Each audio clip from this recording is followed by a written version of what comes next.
Good evening. We're going to call the public hearing to order for Tuesday, August 12th, 2022, 7 p.m. First item is a roll call. The clerk will please call the roll. Trustee Kozak. Here. Trustee Clare. Here. Trustee Sullivan. Present. Trustee Dunham. Here. Trustee Madej. Present. Trustee Bishke. Present. President Daly. Present. All present and accounted for. First item is new business is a public hearing relative to the annexation of the property located at 116 Long Avenue. Purpose of the hearing is to discuss and consider the annexation of the property.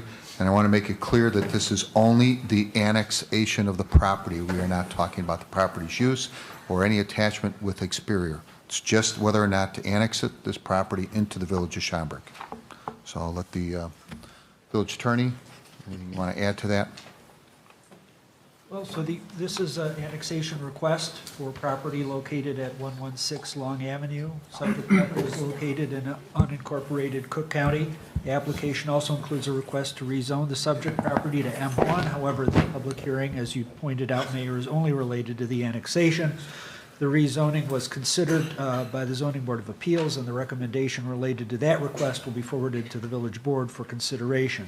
Before action can be taken on the request, a public hearing for the annexation is required. Proposed plat of annexation and a location map of the subject property have been attached for review. An ordinance approving the proposed annexation is on the agenda for the regular Village Board meeting scheduled at 7:05 to follow this public hearing. No recommendation is required at this time. The purpose of the public hearing is to allow any interested parties to provide comment regarding the annexation. So we're going to open the meeting up to anyone who wants to come up and speak about the annexation of this property only. So if you please step forward. We'll need your name and address for the record, and please sign in for that.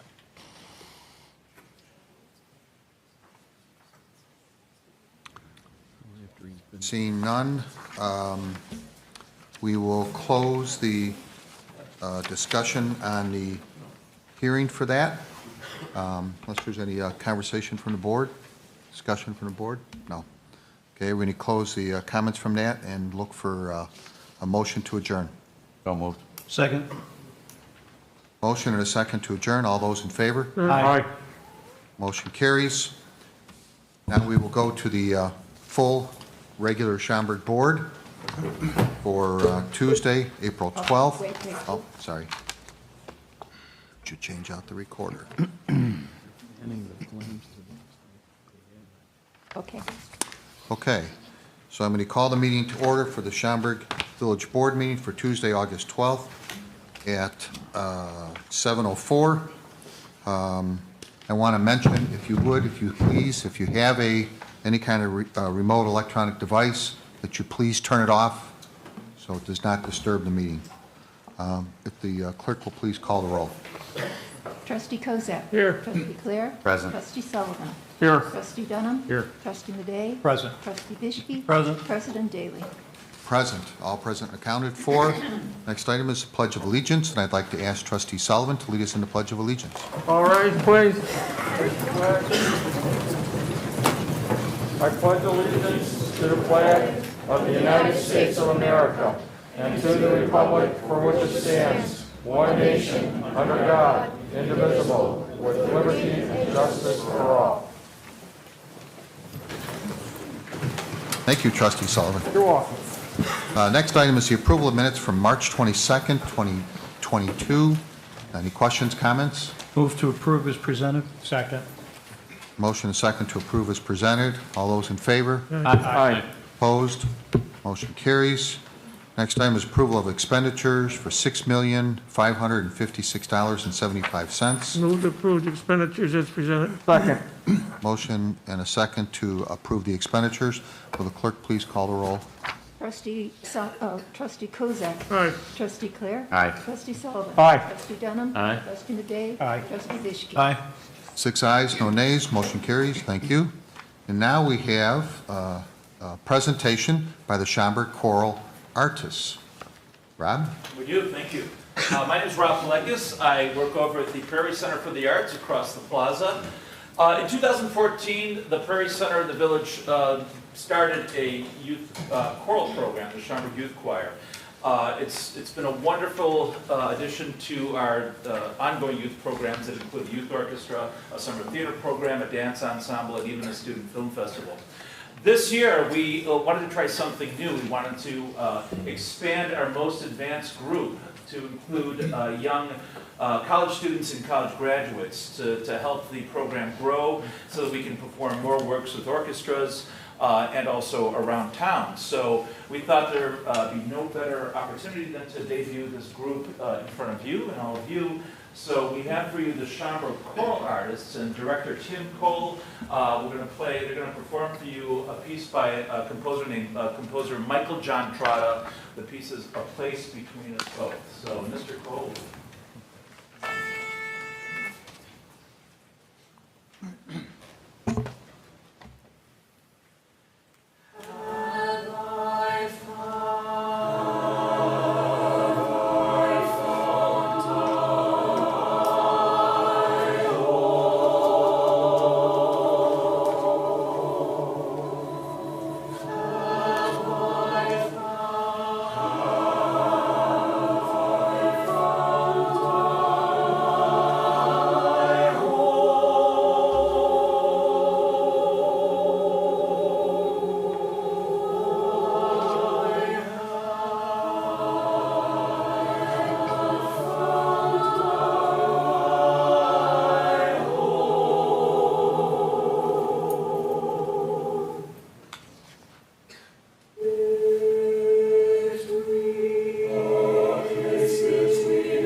actually half the group, because of job conflicts and schedules, we could only get half of them here. You can see the entire ensemble perform on May 1st at the Prairie Center.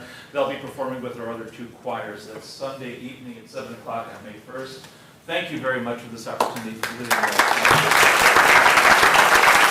Thank you, Rob. Very nice. Thank you all very, very much. Thank you.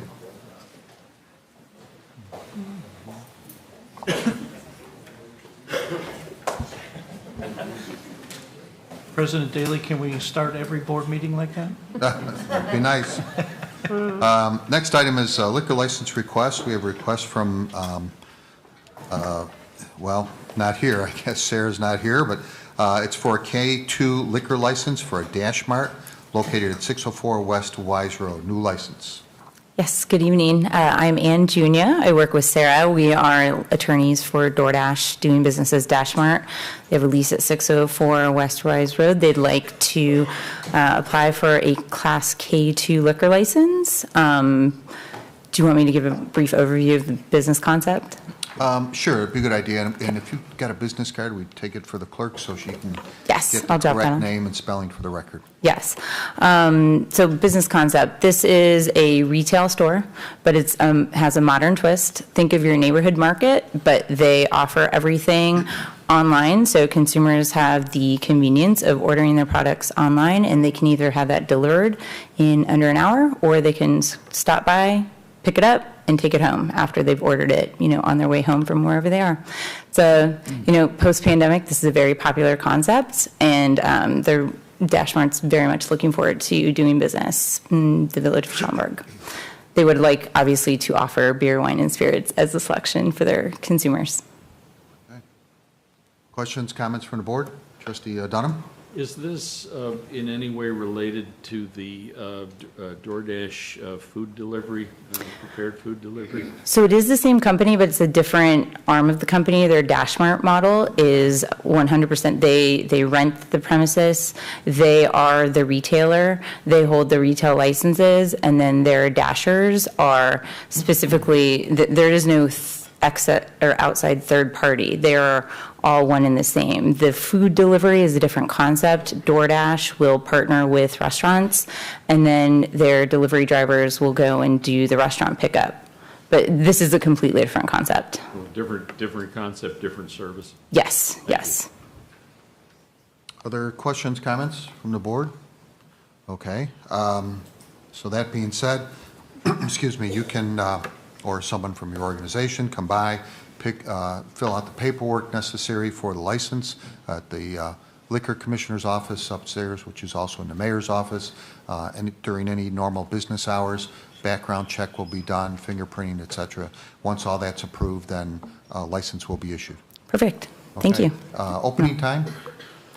I'm actually, the permits were just released, so they are hoping to open as soon as possible. I'm actually not sure what is left to be done, Okay.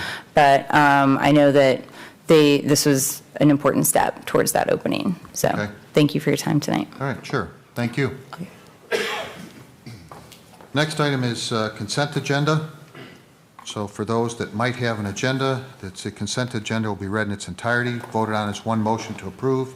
If you wish to discuss an item further, please indicate that when the item is read by the village clerk so that it can be removed from the consent agenda and discussed further under committee reports. Otherwise, all items will be approved as presented on the consent agenda. So just so you're aware, the Experior project, if you're here for that, has already been pulled off and is going to be discussed separately. It is not part of the consent agenda. If you're here and you have an item on the consent agenda and we go through and we pass it, and you wish to leave, that's fine, it's up to you, or you can stay. Will the clerk please read the consent agenda? Number 1, liquor licenses. The motion would be to approve the request from Mr. Tony Lafarine of the Schaumburg Park District for one Class D one-day liquor license for the ID League Pro Futsal tournament on Saturday, June 11th, 2022, from 3 p.m. to 10 p.m. at the Sports Center, 1141 West Irving Park Road. 2, proclamations. A, Schaumburg Public Service Recognition Week, May 1st to 7th, 2022. B, Building Safety Month, May 2022. C, Historic Preservation Month, May 2022.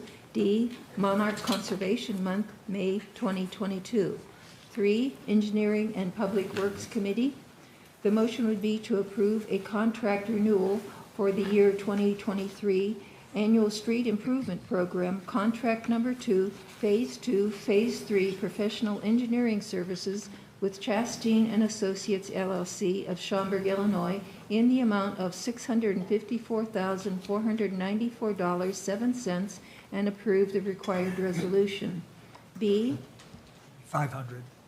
594,000. You said 400. oh, I'm sorry, 594.07. Correct. Okay, B, the motion would be to approve a contract renewal for the year 22-23 Annual Street Improvement Program, Contract Number 1, Phase 2, Phase 3, Professional Engineering Services with Engineering Enterprises, Inc. of Sugar Grove, Illinois, in the amount of $473,435.86 and approve the required resolution.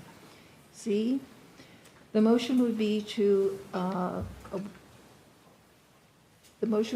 award a contract for the 2022 Contract Repair Program to Schroeder and Schroeder, Inc. of Skokie, Illinois, in the amount not to exceed the proposed for the year 2022-23 budget of $1,327,000.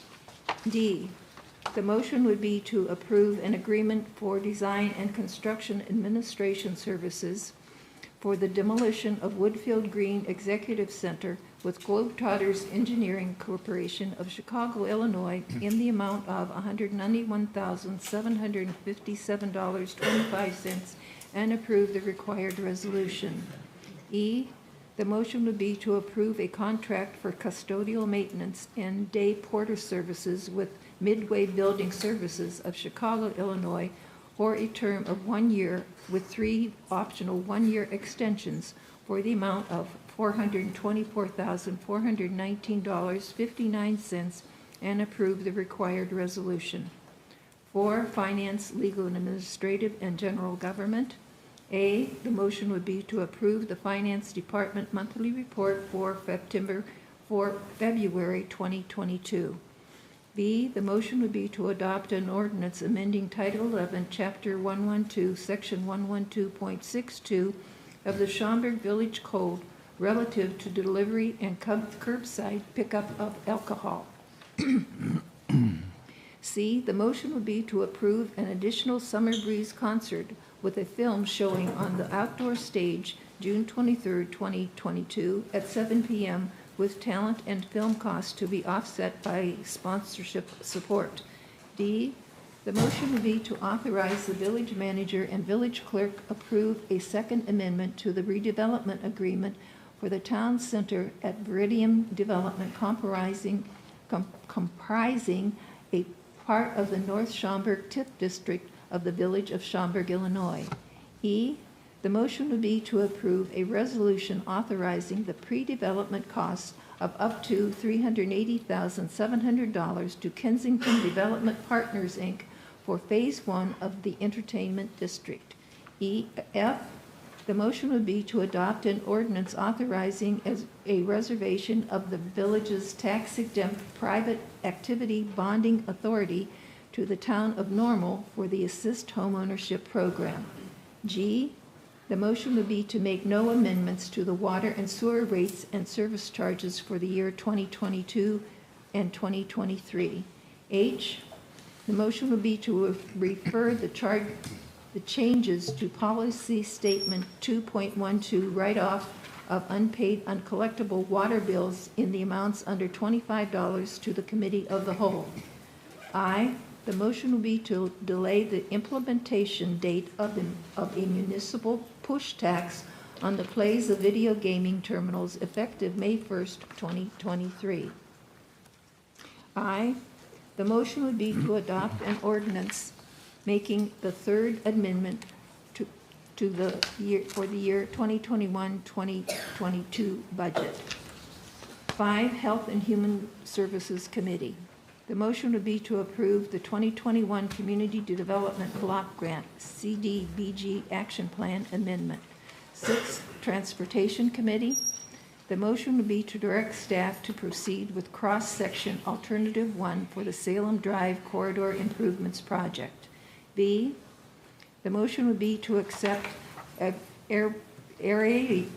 radio application to operate flight simulator at the Schaumburg Regional Airport for the purpose of flight training and approve the required resolution authorizing the village manager and village clerk to execute the license agreement. C, the motion would be to approve an agreement for the construction engineering services of Bodie Road from Barrington Road to Springinsguth Road with Thomas Engineering Group, LLC of Oak Park, Illinois, in the amount of $236,239 and approve the required resolution. D, the motion would be to approve the Bodie Road from Barrington Road to Springinsguth Road improvements, local agency agreement for federal participation, and approve the required resolution. E, the motion would be to approve an agreement for construction engineering services of Springinsguth Road from Bodie Road to Schaumburg Road with Thomas Engineering Group, LLC of Oak Park, Illinois, in the amount of $119,737 and approve the required resolution. E, the motion would be to approve the Springinsguth Road from Bodie Road to Schaumburg Road improvements, local agency agreement for federal participation and approve the required resolution. G, the motion would be to accept the I-90 Transit Access Study Report and to direct staff to move forward with the preferred alternative and identify the grant funding for engineering and construction of future transit improvements. 7, award of bid. The motion would be to award a bid for the 2022 Street Improvement Program, contract number 1 with Plody Construction of Hoffman Estates in Illinois in the amount of $2,181,175.92. B, the motion would be to award the bid for the purchase of motor fuels to the lowest responsible bidder, premium low sulfur number 2 diesel fuel and regular grade reformulated gasoline fuel to Petroleum Traders of Fort Wayne, Indiana, for a term of 1 year with 3 optional 1-year extensions, not to exceed the approved budget. 8, traffic agreements. The motion would be to authorize the village president to execute the traffic agreement by and between the Village of Schaumburg and Conference Plus 3 Lakes Business Park located at 1051 East Woodfield Road.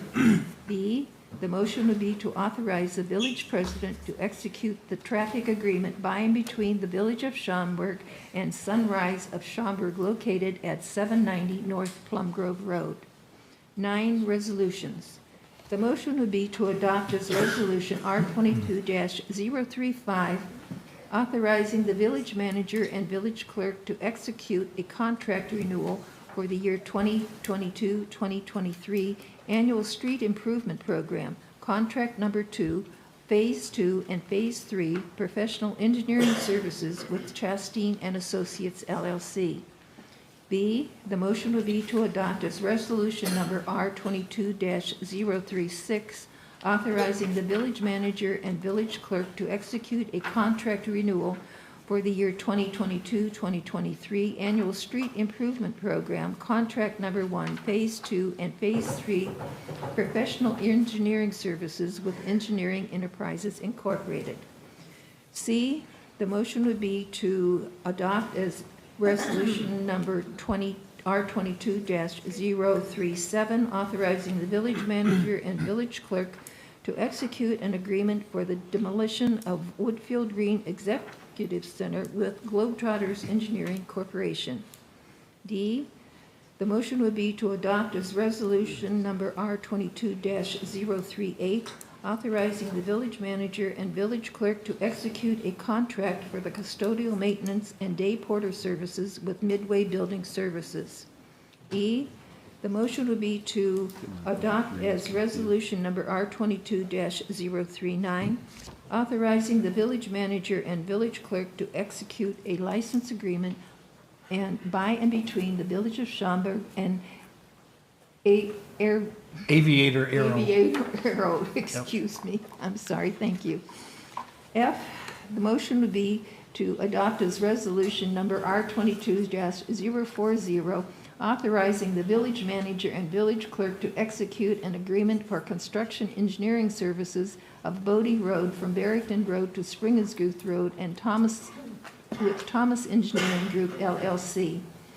G, the resolution would be the motion would be to adopt as resolution number R22-041, authorizing the village manager and village clerk to execute the Bodie Road from Barrington Road to Springersguth Road improvements local agency agreement for federal participation. H, the motion would be to adopt as resolution number R22-042, authorizing the village manager and village clerk to execute an agreement for construction engineering services of Springersguth Road from Bodie Road to Schaumburg Road with Thomas Engineering Group LLC. I, the motion would be to adopt as resolution number R22-043, authorizing the village manager and village clerk to execute the Springersguth Road from Bodie Road to Schaumburg Road improvements, local agency agreement for federal participation. J, the motion would be to adopt as resolution number R22-044, approving and authorizing the redevelopment services between the Village of Schaumburg and Kensington Development Partners, Inc. 10, ordinances. The motion would be to waive first reading and adopt as ordinance number 22-025, making the third amendment to the annual budget of the Village of Schaumburg for the fiscal year commencing May 1st, 2021 and ending April 30th, 2022. B, the motion would be to waive first reading and adopt as ordinance number 22-026, amending Title 11, Chapter 112, Section 112.62 of the Schaumburg Village Code relative to delivery and curbside pickup of alcohol. C, the motion would be to waive first reading and adopt as ordinance number 22-027, authorizing a second amendment to the redevelopment agreement for the town center at Meridian Development, comprising a part of the North Schaumburg TIF district of the Village of Schaumburg, Illinois. D, the motion would be to waive first reading and adopt as ordinance number 22-028, approving the transfer of volume cap in connection with the private activity bond issues and related matters. This concludes the consent agenda. Long one. Thank you very much. Look for a motion to approve the consent agenda as has been read. So moved. Second. There's a motion and a second. Will the clerk please call the roll? Trustee Kozak? Aye. Trustee Clare? Aye. Trustee Sullivan? Aye. Trustee Dunham? Aye. Trustee Madej? Aye. Trustee Bishke? Aye. 6 ayes, no nays, motion carries. Thank you very much. So as I mentioned earlier, if you were here for an item that was just read, it's been approved. You're welcome to leave, or you can stay if you wish. Moving on to committee reports, we have Zoning Board of Appeals. There's actually broken into 2 parts here. The first part is from the annexation we just talked about prior to the board meeting with a matching ordinance. The second part is talking about the items related to Experior Transport and a potential ordinance matching to that. So I got a few words I'm going to say first. If you're here to speak about Experior, we're going to ask that you come up, give your name and address for the record. Make sure you write it down also so we have it for the record. And I want to make it clear that we're not here to hear the zoning board. It was 4 hours. I believe a number of you were probably there. We are the village board. Village board is not going to rehear the entire zoning board. We all received a packet. We have all the material. We have the minutes from there that took place. We have all the emails that we've received, and we've received anything else pertinent towards this project. So we have it all, so we're not going to rehear it. We appreciate if you keep your comments short, or questions short, and we'll all be able to have our say and move through this item. So first, I want to start with Chairman of the Zoning Board to come up and give us a couple of minutes of what was discussed at the Zoning Board, and then we'll take comments from the audience. Hi, I'm Harry Ramondi, Chairman of the Zoning Board. On March 9th, we held a public hearing for the rezoning of the property to consider from agricultural to M1 industrial use, and also to included in that was the industrial use of Experior. As you all have the minutes and everything, everyone had the opportunity to speak. I believe the zoning board had our questions, and after 4 hours, the board voted in favor of the rezoning and the proposed use. So that's briefly explaining what we went through in 4 hours. Is there any questions? No, I think that's good for now. I may call upon you later, Okay. or staff or someone from Experior to answer any questions that there may be had. So we'll go ahead and thank you very much. We'll go ahead and start with anyone from the audience. Please come up one at a time. Maybe we'll do this organized a little bit. How about we start from this side, if that's all right? And we'll kind of work our way around here. So anyone over here looking, want to come up and speak? Here we go. Okay. I'm not putting a time limit on it, but I do appreciate what you have. Go ahead. My name is Dina Manini. I live at 110 Long Avenue in Schaumburg. I would like to start out by saying Experior Transport, or should I say Polmax, who is a DBA of Experior. I have done research on Polmax. You have an overabundance of truck violations. The conditions of these DOT violations. How are you going to guarantee these trucks and their DOT regulations in our neighborhood? You can't even fix your own trucks. Who's responsible for these trucks with their DOT violations? Driving up and down the streets where our families and our kids reside. You mentioned in the last meeting that the hours of the project would be 6 to 6. Then why, may I ask, are you going to be giving trucks codes and fobs to get into the gate? I can tell you why, because these trucks will be coming in at all hours of the night and will most certainly be in violation of those noise ordinances. You have admitted in the last meeting that this is a 24-hour, 7 days a week business, causing a major inconvenience to our way of living. I have been in the trucking business for over 30 years. I have ran logistics, I have ran freight, and I have run dump trucks. I can guarantee you these trucks will be idling at all hours of the night, 7 days a week. They will be bypassing 390 and their tolls to go down all of our streets. Irving Park Road, Spring Scooth, all the way from Meacham to Roddenberg to bypass those tolls. Trucks will not pay those tolls. I can tell you that for a fact. You had made it very clear to Experior in the last meeting that you do not want 600 trucks in their spots not to be used that are directly adjacent to our properties. All due respect, why would they build truck spots for 600 trucks if they don't plan on renting those spots out? These spots are directly either behind our backyards or in front of our front yards. Who wants to see and hear these trucks at all hours and days of the nights? I can guarantee you that this will be. I would also like to say that all of you sitting on the board were elected by us, the people, us, the residents of Schaumburg. You were elected to protect us, to make our town better. For us, that's what you fought for in order to get your positions. Experior, you bring no revenue to the residents of Schaumburg.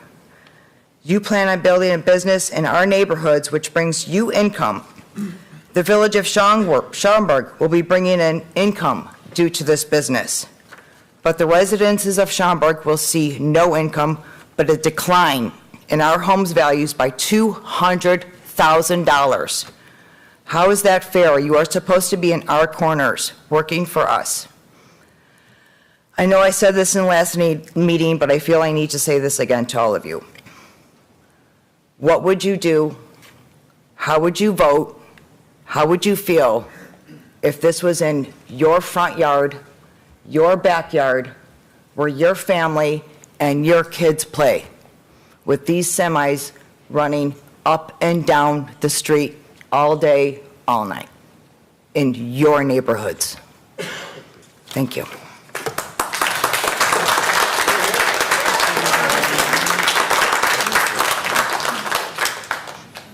Next. Okay, I'm going to kind of move over here. We can come back if we need to. Please come forward.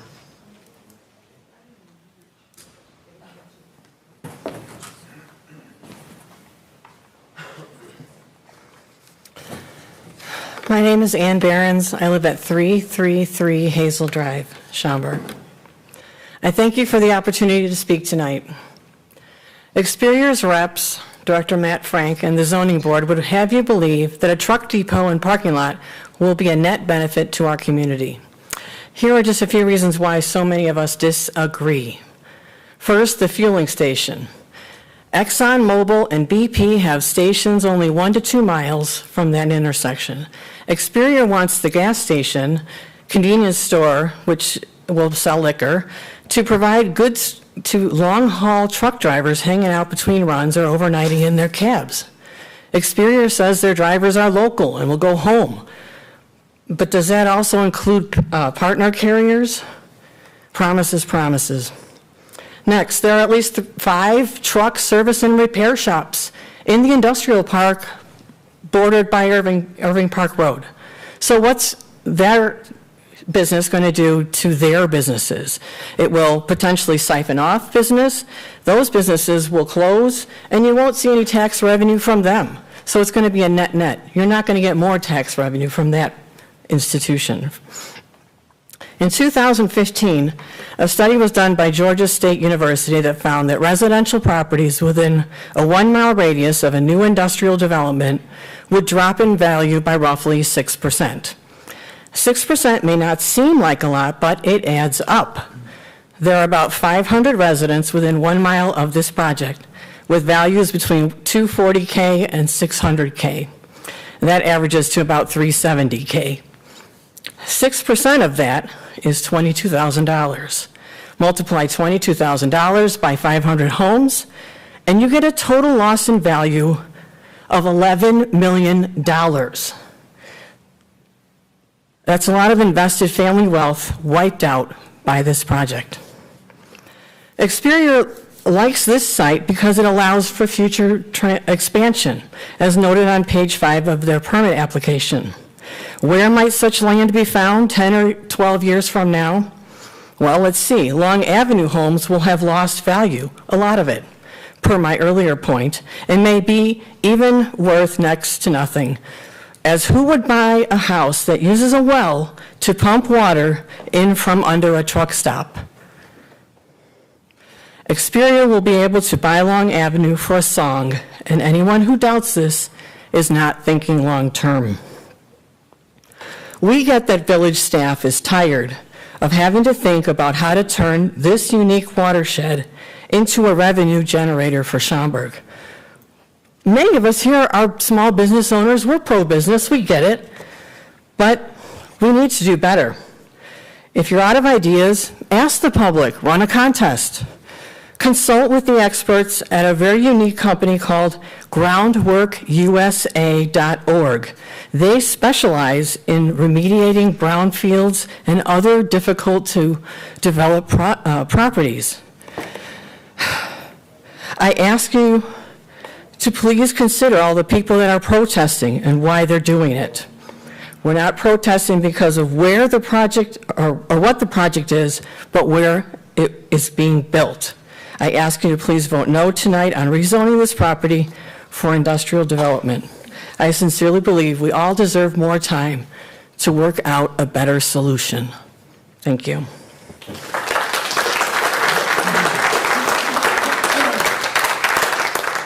Next.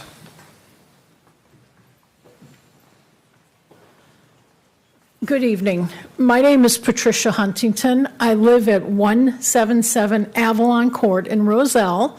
I've lived there for 23 years. Prior to that, my family moved to Schaumburg October 6, 1961. I'd like a show of hands of who on this board has been in Schaumburg since 1961. Schaumburg Township. Township. Well, actually, it was Weathersfield. Hoffman Estates, Bodie Road. Well, our mailing address was Roselle. We did not have a post office. We did not have a grocery store. We literally had a sleeping bedroom community, and we had cows growing up across the street from my house. First residence on Braintree Drive is where my family resided. We stayed there until 2001 when my mother passed away, and I moved into Roselle, where I could actually be close to her at that time so that my daughter could go to school and benefit with seeing a grandparent. I grew up in Schaumburg. I saw it from being nothing, knowing a police chief who walked a beat. We had a police office out of a house on Spring and Schuth. So I've seen all the changes. It was a quiet, peaceful community.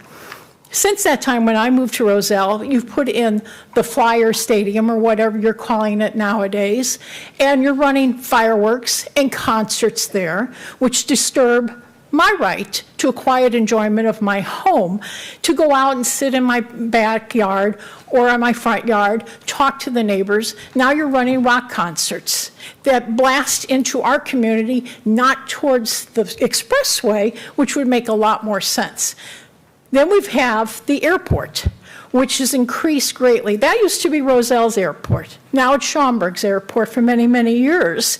You've taken that over. More planes are coming in, helicopters. There's a flight school there. Now we want to have more trains running on those tracks. On a road, I live right off of Rodenberg. My backyard faces Rodenberg. There are no room for trucks to be riding up Rodenberg Road. But yet, every single day, FedEx drives tens, hundreds of trucks up and down Rodenberg Road. They bang their cars, their trucks, their big, long semi-trucks, right there at the intersection of Travis and Rodenberg Road. They're speeding. It's a 30-mile-an-hour road, and they're out there speeding. What are these trucks going to be doing? Are they going to be doing 30 miles an hour? I don't think so. There's children in the neighborhood. We try and cross the street to get over on the other side of Rodenberg Road. There's a crossway, not that anybody seems to care. There's flashing lights, nobody seems to care. And you try and take your life into your own hands trying to cross that road. Now you want to bring more traffic down our street. I don't think that's right at all. We have a right to enjoy our homes. You are taking that away. You put up a rock concert venue when it was supposed to be a baseball team. Fireworks, you're going to do 15 nights of fireworks this season, and now you want to bring in trucking. We don't need the trucking.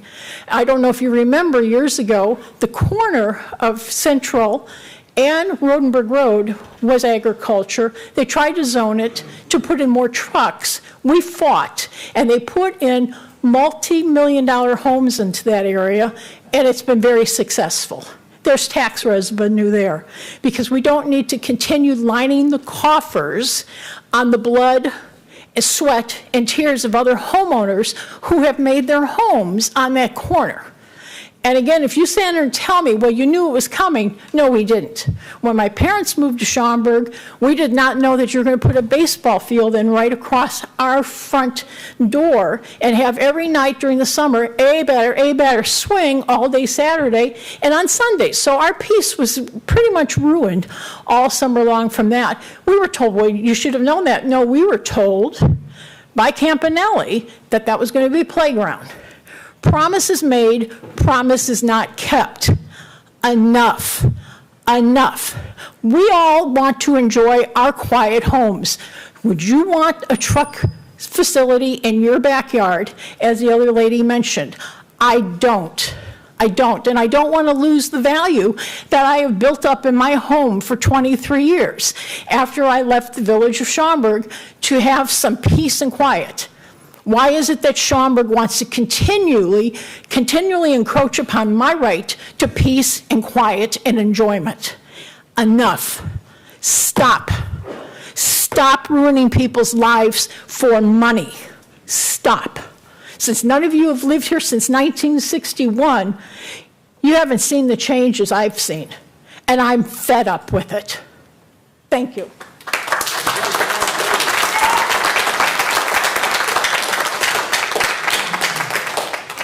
Next.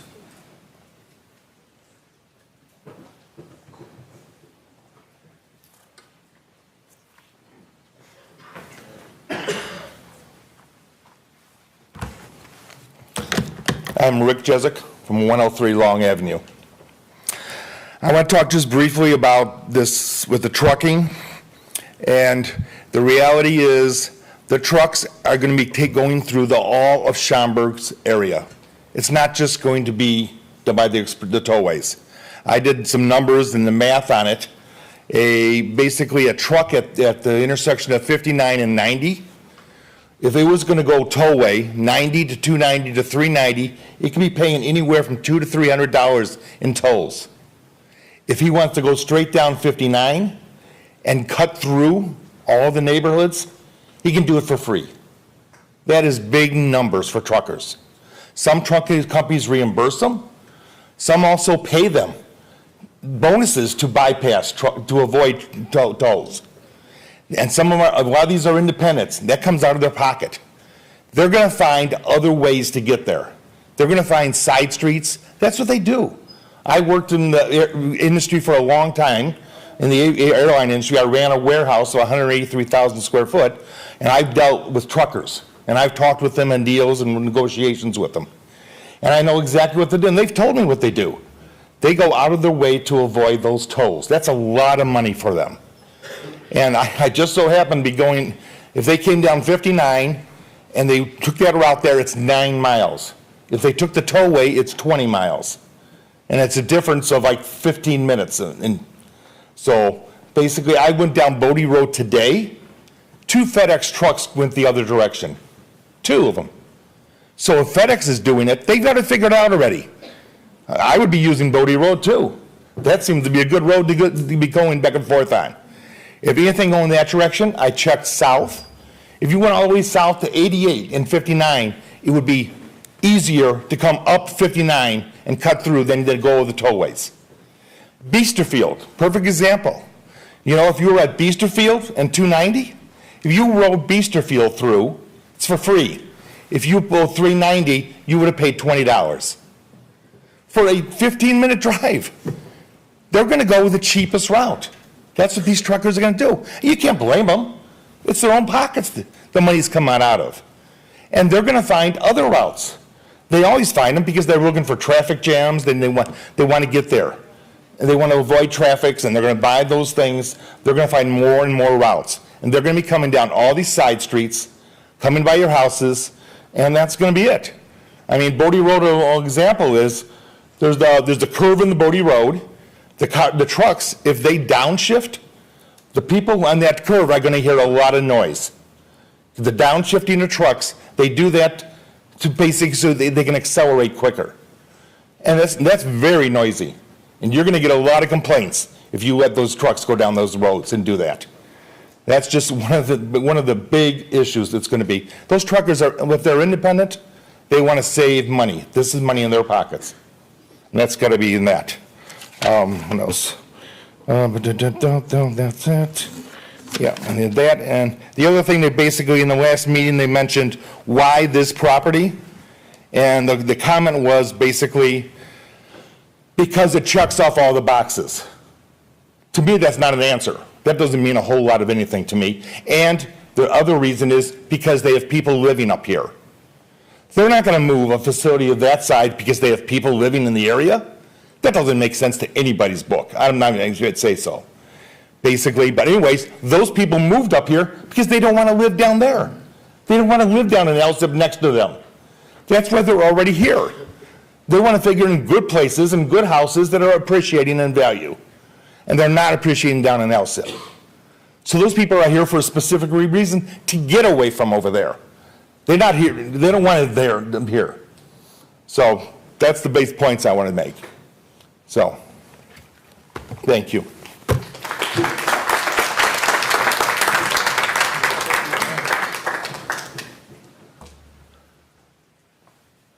I'm Greg Manini at 110 Long Avenue. I just wanted to pick up from where we were at the last meeting, how we were deceived and lied to by the head of the company over here, he started out saying it was going to be a 6x6, 6 to 6 operation. By the end of the meeting, he confessed it was going to be a 24-hour, 7-day-a-week trucking company. He also stated most of the trucks would be local, or they all would be local, but now we have over 400 rental spots. These trucks are going to be coming from California, all over the country. We don't know what time they're going to be getting there. They're going to be sleeping in their trucks. He's saying they're all local. You get a truck that comes in at 3 a.m., he doesn't have a car on the site. Was he going to take an Uber to a hotel room? I don't think so. He's going to sleep in that truck on that lot all night long. So we're going to have people sleeping in these trucks constantly running. I don't understand why they have to have 400 extra parking spots. I mean, that's just for revenue. There's no reason for that at all. They said they're going to have security to where they won't have people sleeping in these trucks, and it's going to be their own security, whether they're going to tell on themselves, So, again, he said there was a issue with the curbing, that they had a 6-inch curb developed in their plans. Now, these are $1 million plans that you have submitted. They're like, well, maybe we should do a foot in case these trucks roll away. So now they're talking about trucks actually rolling away, jumping a 6-inch curb, and ended up where, in our neighborhood? Maybe we should go 18 inches. Maybe we should spend a little more money and maybe get your plan straight. Again, back to the traffic. Do you know this intersection at all? Irving Park and Frontage Road and the Elgin O'Hare? There's at least 15 to 20 accidents there every year. People blow through the red light like there's no tomorrow. We see carnage there all the time. All the time. Plastic, there's cars everywhere. And now you're going to have semis just lined up for how many miles that you can't see on either side of. You're going to take your chances on hoping that there ain't a car coming through. At least now we know there's accidents there. So we look 2-3 times, make sure no one's blowing a light. With a semi, you ain't going to see nothing coming. Not to mention these semis blowing the lights.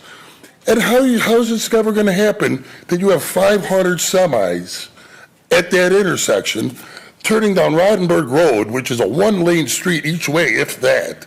I mean, I don't even like going down that road. It's so narrow and decapitated. I mean, it's just falling apart. But how are you going to do this? How are you going to fit this kind of traffic into this area that's already over-congested? I mean, it was just lie after lie, deceit. He's deceived us on purpose, from the start. Like I said, it's going to be a 24-hour, 7-day-a-week program here to where he's renting out to God knows who's going to be in these trucks. Like my wife stated with the DOT, what kind of hazmat checkup do we have on these? They're going to be loading, unloading. Nobody knows what they have in these trucks. They could be those batteries that lithium fire started in Joliet and hazardous smoke going through the neighborhoods. And so it's just the wrong area. It wasn't architectural or we're residential. It was architectural. Now we go straight to that to industrial, right in the middle of a neighborhood. I don't see how that should be allowed. But that's all I got to say. And yeah, it's just the wrong place for a truck depot.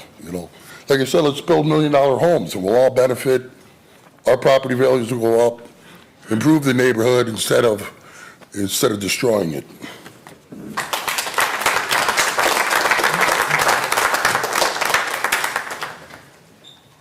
Who's next?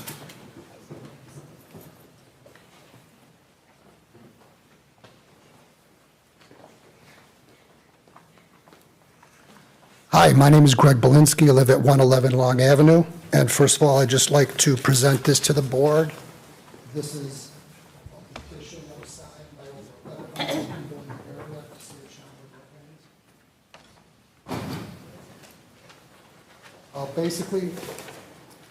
Basically, I just had one question about who is going to be responsible when nearby residents need to report problems. Are we going to report these problems to the Schaumburg Police, Cook County Sheriff Department? Is Cook County Sheriff Department going to be able to go on Experior property?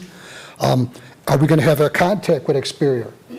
So in case there is a problem, maybe we could contact Experior, maybe we could work the problem out. I didn't hear anything about that. Okay? What about the flooding? When we have flooding, who are we going to call? Are we going to call Experior? I don't understand. Is there going to be some type of contact point from anybody to help us out? And the last thing I had to say that was brought up before was that, personally, I just like, to ask all of you on this board, if this is something that you'd like in your backyard, and I guarantee you none of you would want this built in your backyard. Thank you for letting me speak.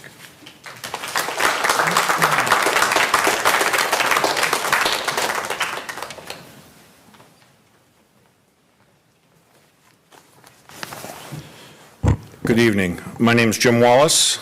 I live at 150 Westview Street. That's one word, Westview. That's in Hoffman Estates. I'm an advocate for the Long Avenue residents, and all the other Schaumburg residents has reached out. Greg just handed a big binder full of 100 pages of 1,091 signatures from the Save Schaumburg Wetlands site. I'm in the Sierra Club, and so they reached out to me because of that site. I'd like to start out by addressing something that was quoted by in the minutes of architect Charles Smith, who spoke on Experior's behalf on March 9th. Mr. Smith addressed a question that was asked earlier about, I'm reading from the minutes, was asked earlier about hazardous materials. He stated, Experior nor their partner carriers are licensed to carry dangerous or hazardous materials, so it won't be on site. So looking at it one way, I asked myself, does that really matter in some ways? I mean, certainly drivers can go out and get certified, I mean, there's no reason, nothing to stop them from doing so. But what I discovered on my discovery journey was that there were websites that actually refer to Experior as a hazmat hauler, such as partnercarrier.com. And I've got that website right here, and also truckdriver.com. I mean, that they got this from the US DOT database. All you have to do is look up the DOT number, and you can, look at the Experior's profile. But also, Experior's own LTL, less than truckload, quote, webpage even refers to the US DOT. Quote, hazmat, hazardous freight is defined in the Code of Federal Regulations, Title 49, by the U.S. Department of Transportation. Some carriers will accept hazardous freight subject to the term of their tariffs. A hazardous freight handling fee will apply. Why would that be on that page, for a quote page?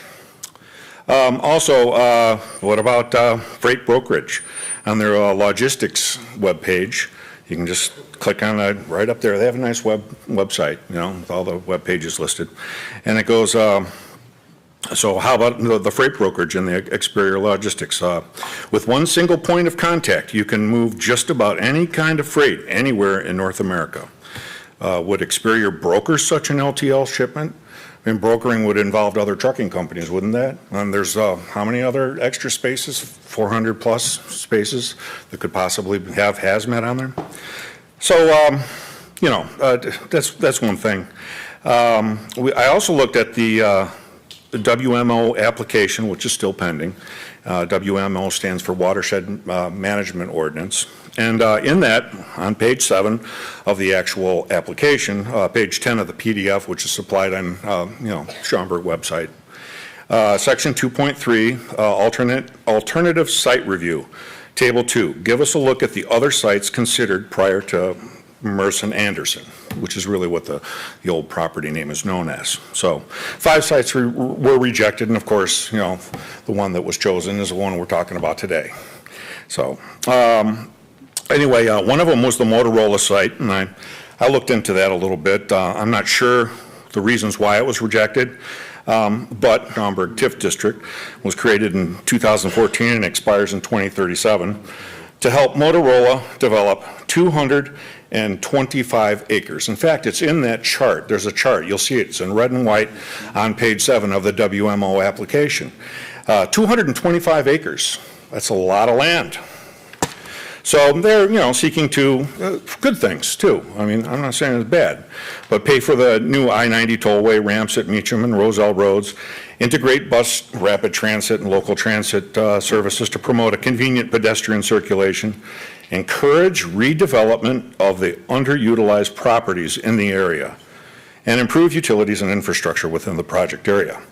So encourage redevelopment of the underutilized properties in the area. This seems like a much more logical site for a trucking facility, abutting I-90, for instance, especially because, you're going to put in the tollway ramps there, which are already in place, I believe. So, why not there? Why here? Why do you have to devastate this pleasant community, not only environmentally, but economically?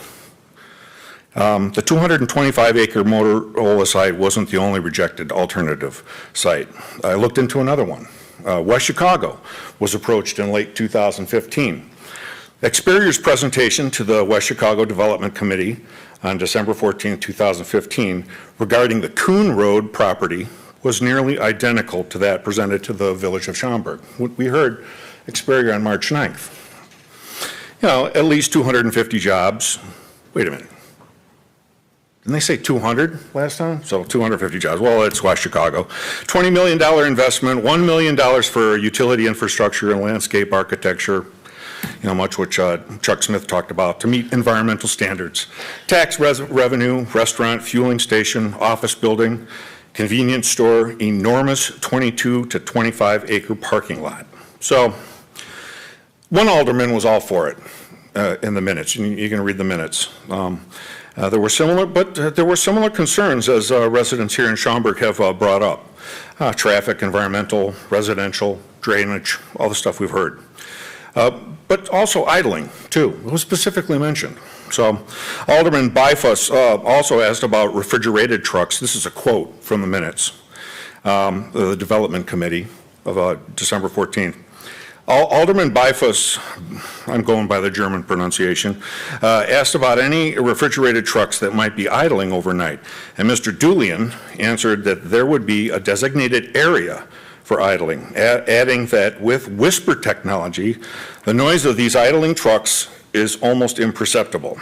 So Mr. Dulian, of course, is Experior CEO being quoted there, who was presenting to the West Chicago Development Board about a designated idling area and whisper technology. And Alderman Bifus makes a good quote, a good point about refrigerated trucks, as Experior boasts about cold chain transportation on their transport page. What about fumes, too? I mean, there's that consideration as well. So, and also in those minutes was concerns about hazmat and security. Alderman Banas asked about, and he was all for it at first, but he did ask this question. He asked, and I'm quoting again, Alderman Banas asked about hazmat and security. Mr. Smith stated that there would be a manned guardhouse and an entry-exit gate, and that there would be requirements and systems put in place for any type of hazmat use. Mr. Smith also expounded that the exhaust coming out of these trucks is scrubbed clean and breathable, and again reiterated their intention to employ best management environmental for both stormwater and air quality. So we heard that thing about the breathable, scrubbed clean exhaust, I think, on March 9th. Okay, you know what, we understand that they've approached other places, they've been potentially rejected, I guess, whatever. They brought up some of the stuff. We can't speak to what they promised or didn't promise. That's not the point. The point is that is the contradiction of what Chuck Smith said back then. What they described at West Chicago is different than what's described at Schaumburg. So if you... Well, I'm wondering what changed. Okay, so apparently, what Chuck Smith, What and what I changed is quoted the from the minutes March Schaumburg. 9th minutes So is that I want you to hazmat kind of is move it used. along. You've been 15 minutes already. Hazmat is- And I'm sure we have others who want to speak. That's fine. I'm just saying, what changed? You know, they were a hazmat hauler, and he was willing to concede to the West Chicago Development Committee that they did have hazmat, and they were prepared to be ready for some use. So that's why I'm bringing it up. Okay, and this is Schaumburg, so Okay. it's not West Chicago. Fine, okay, I'll sum up by this, okay? Although better than what it used to be, as the standard for underground storage tanks has improved, we do have hazmat going to be on this site in the form of gasoline. There's going to be a gas station, and there could be leakage and could possibly be a threat to the groundwater. So, you know, that's something else to consider. You know, add to the, you know, I just look at exterior business practices and record and overall lack of trustworthiness, and you know, the 1,091 petitioners that you now have, I think agreeing with you that they're from that, and they've made that clear. And so, the only other thing I'd add is on their site they say they're Better Business Bureau accredited. If you go to the Better Business Bureau site, they're not accredited. So, anyway, sorry. Thank you for your time.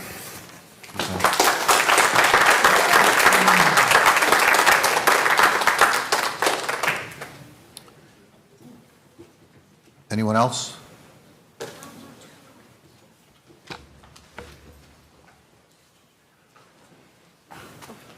It's all right, you can come down here, there's a seat down here you can sit. Hi, I'm Geneva Slepsky. I live at 1417 Arlington Lane. I will keep this brief. I don't have a lot of data or anything to bring. I'm just going to speak from the heart. One of the things I really liked when I moved to this community was the logo that was right underneath the sign, progress through thoughtful planning, and I want to make sure that that's what we're doing. I really, really, really love Schaumburg. I'm really passionate about this community. One of the things that I love about living here is I have friends and family that come up here and they go, oh, we thought Schaumburg was Woodfield Mall and all industry, and then they see these open spaces and the diversity in nature, all the different animals and everything, and they're like, wow, Schaumburg is amazing. It's a beautiful, beautiful community. And it's a unique community. And I feel like this property really deserves some thought, and we deserve something that is as unique as our community. We've really made some beautiful things here and some beautiful developments, and I'd like to see that continue, and I just don't feel like this project reflects Schaumburg and who we are. Thank you.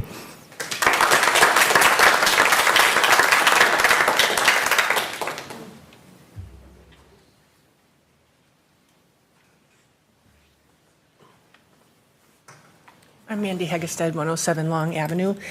Most everything everybody said, most of what I wanted to say, but I would like to know, like, contact information if the mic, I can't hear you. If something happens. Contact information would be great, who to contact in case of flooding or water contamination. One of the things they mentioned as well is about they're covering only the trucks that they have, not the 3/4 of the ones that we don't know who are going to be renting the spots and what they'll be doing. So we don't have any information about those people, or trucks, I mean. And also, I've urged in the past, if any of you have taken a ride by there to see the type of business that they run right now, have any of you been by the existing trucking company to see what a disaster it is, like the messes that it is and what type of business you're going to bring into Schaumburg? Have any of you been by? Yes, we've been there. You've been there? Yes. And you agree with this to put in our community? Okay, I just wanted to see if any of you have been by, because it's not something you'd want in your family, in your homes. And also that Metra Street that you call the Metra, it's just for Metra cars, the one you're going to put in the Coltrane property. How can 600 trucks go in one entry? There's one entry right near Irving and Rodenberg. They're not going to use, has that been proven? They're not going to use that Metra Street, the new one along the railroad tracks? Will these trucks be using that No, they will not. Is there a guarantee? Because that's going to bring Yeah. all those trucks. Yeah, we will guarantee that they will not be driving on that street. That's strictly for the Metro lot. Okay, It's a one-way, it's supposed to be a one-way exit. okay. I just want to make sure of that, because that would be more trucks, more traffic along that whole Spring and Scoot then. So I just wanted to make sure It's that, not designed for that truck traffic. Neither is Rodenberg Road.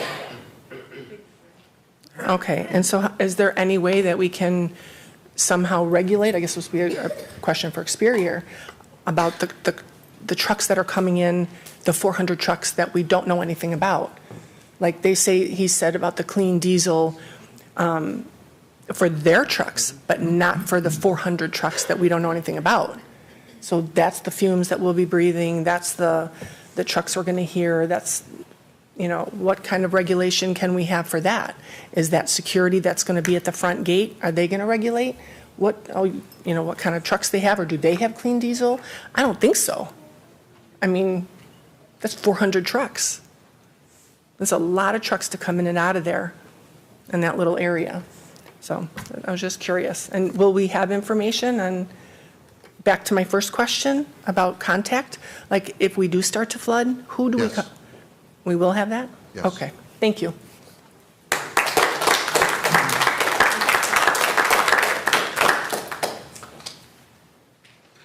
Anyone else?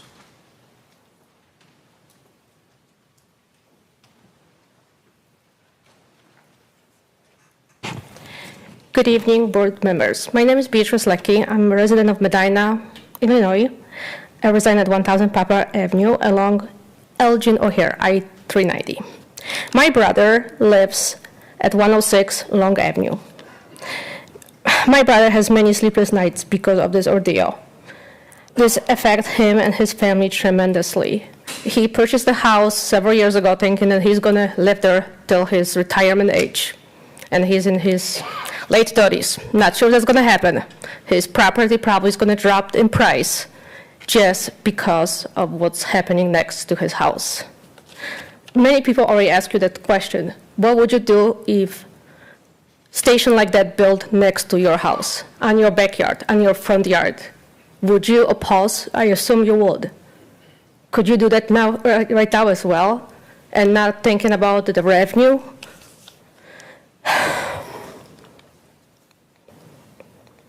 We are pleading with you to be humanitarian kind and not decide based on the revenue. Based on the I-90, if the truckers decided to not pay tolls and go sideline different streets, that's going to be a Medina Road to Inver Park Road, which will affect Medina neighborhood as well as Roselle neighborhood as well. Another thing which I want to say, I'm not prepared well, so I'm sorry. If the corporation has money to build something like that in that area, why aren't they going to Joliet or south of Joliet, where there are empty land, property where they will not destroy somebody else's life? Because right now they're destroying the people who live on Long Avenue. That's all I have to say. Thank you.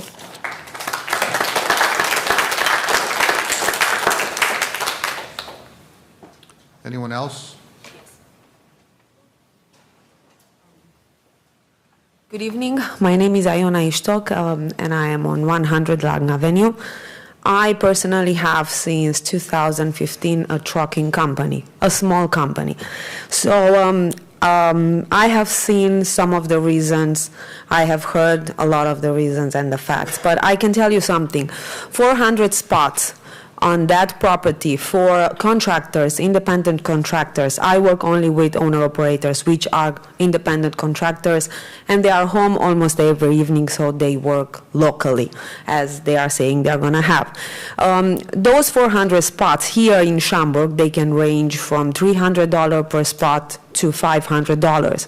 So one of the reasons why you have 400 extra spots is because in Joliet you're paying $100 to $200 for a parking spot. Here in the suburbs, where you can just park your truck and have 10 minutes ride until home, you will pay somewhere from $300 to $500. So a reason why you want extra 400 spots for other truckers, maybe one of these. I'm not sure.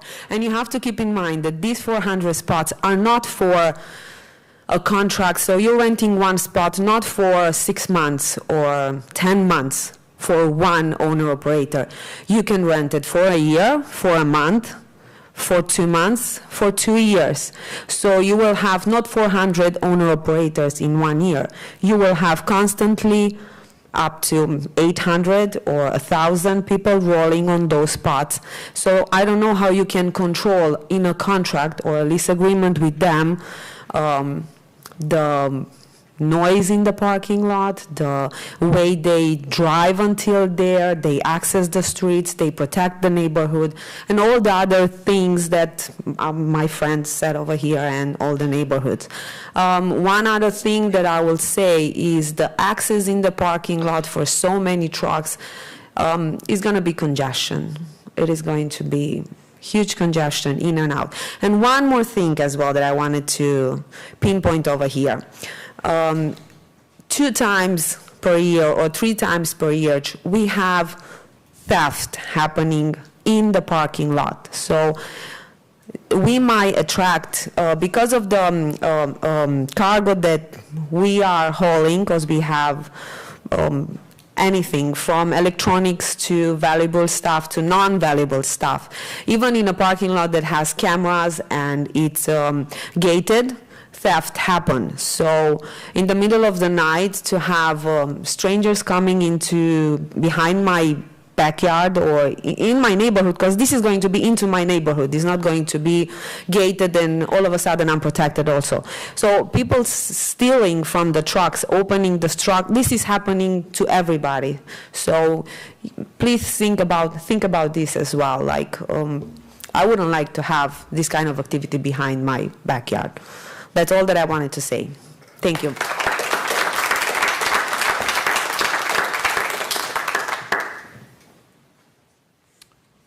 Do we have anyone else?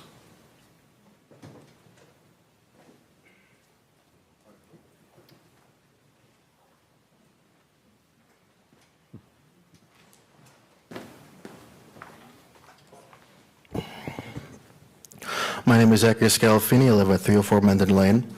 I did have some prepared statements, but I wanted to let the people of Schaumburg speak for themselves. I would only want to point out in my comments that I've heard not one person cheering for the arrival of this trucking company in this whole meeting. The only people that are cheering for the arrival of this company seems to be those in front of me. While everyone in the back of me, they don't want this to happen, just citing various reasons of health, of public safety, of road traffic. The people of Schaumburg are, when they want to build something on their property, sidewalks, fencing, Christmas displays, they have regulation, they have red tape, and it's ironic that Schaumburg gets to build as they please, while the people of Schaumburg has all these stipulations they have to check off. What I want to say is what will happen if you do vote yes for this project. You'll be signaling to the people behind me and to the wider Schaumburg residents that no, you don't care about them, you've heard them, but that doesn't matter. We'll sell you out for sell out the public health and the homes of the residents of Schaumburg for the money that we'll receive, be it from the taxes it may pay, be it for the sales of the land. That is what you'll be showing if you vote yes. Now, if you vote no, you could actually represent to the people of Schaumburg that you've listened to them, that you've care about them, and that you are willing to work with them when they say we don't want something like this happening to us. I ask you to vote no and preserve the morality that you may think you may have. Thank you very much.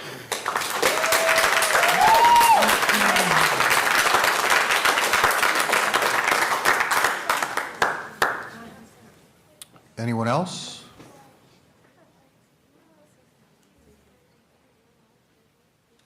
Okay, we're going to, okay, please come on up. So a little bit of stage fright here, okay, so bear with me. My name is Christine. Well, come up to the microphone, please, and give us your name, address. Hello there, my name's Christine Somev, S-O-M-E-V. Please step to the microphone. Yeah. My so apologies, my everybody apologies. can hear you. Hello, shaky here, okay? My family built quite a few homes out here from the 60s. Schaumburg was nothing but swamps and weeping willow trees. Public Works has their handfuls with the drainage left and right. So with what these ladies and some other people indicated on ground seepage and things of that nature is quite accurate, which some of you guys perhaps just needs a little bit more education in that aspect. I agree with that Zach gentleman and what everybody else is saying. You really need to take into effect the nightlife that this type of business will bring into play. The police officers have a hard enough time with the white-collar crimes, the stuff that happens by Whole Foods and the gas stations and stuff. There's a lot of senior citizens that live in that area as well, and they prefer to pass away in that area as well. They don't want to go to Friendship Village. They don't want to go to the Lexingtons. They want to be over there. The children want to grow up in a nice, safe environment that's kind of clean. There's a couple of things to kind of take into account as well on this. You definitely don't want to turn Schaumburg into the next Rockford. As far as like businesses, one of the ladies over here or something, this lady over there, indicated about how people will break into trucks and steal things and all that stuff. That's a non-ongoing issue right 10 minutes down the street in Elk Grove, where that Sweet Baby Ray's is at. Talk to the police officers. They'll tell you about that all day long. Something else to take into account with that. So, thank you. My apologies on my nerves. Thank you. Have a good evening.